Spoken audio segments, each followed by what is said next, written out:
sa'yo, ikaw ay akin. Ganda mo sa paningin. Ako ngayon'y nag-iisa.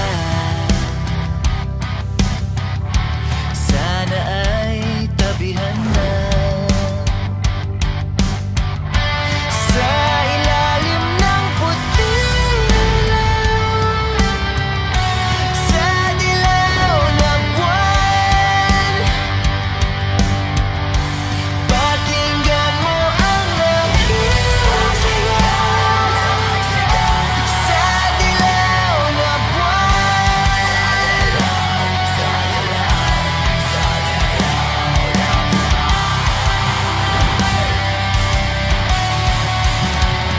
sa ilalim ng puting ilaw, sa dilaw na buwan, pakinggan mo ang aking sigaw. Sa dilaw na buwan,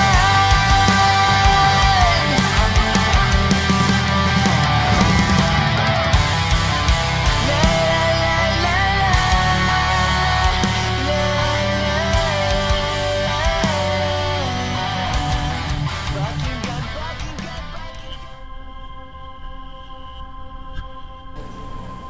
Di ako makatulog kagabi.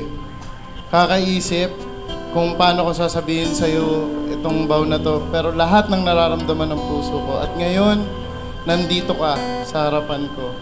Wala akong ibang masabi sa'yo kundi mahal na mahal kita. Paborito mo to.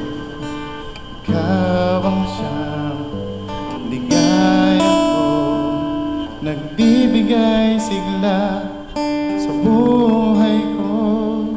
O giliw ko.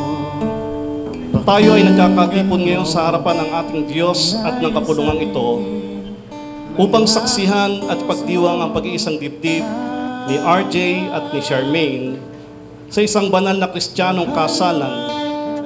Ang tipan na pag-aasawa ay tinakda at itinatag ng Diyos na siyang lumikha sa atin na lalaki at babae. Ang sino mang nagnanais na pumasok sa tipang ito ay dapat mag-isip ng mabuti. Nag-isip ka ba mabuti? Ha? Hindi. Parang di yata sigurado. Ha? Nang may paggalang, kahinahunan at takot sa Diyos. Sapagkat ang pag-aasawa ay isang banal na tipan, ito ay dapat igalang. Ikaw naman, Charmaine, tinatanggap mo ba ang lalaking ito upang maging asawa? Mamuhay na magkasama ayon sa itinakda ng banal na matrimonyo? Siya ba ay iyong ibigin, aaliwin, igagalang at iingatan sa sakit at sa kalusugan at tanging sa kanya lamang pipisan habang kayong dalawa ay nabubuhay? Opo, Pastor.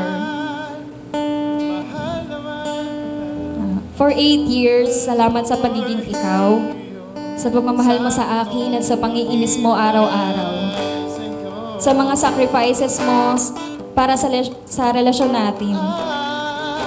Ikaw yung tao na grabe magmahal. Lagi mong kinakalimutan sarili mo para sa amin.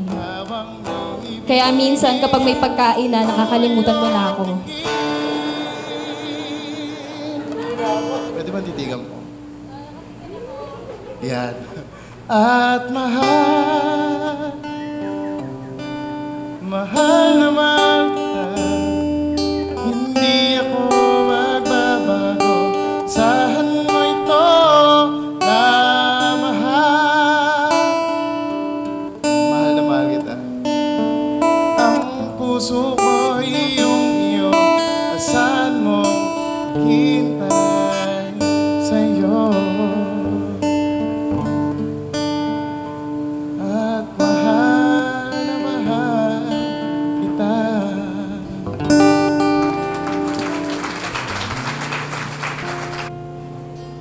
Kasama mo akong tatawa.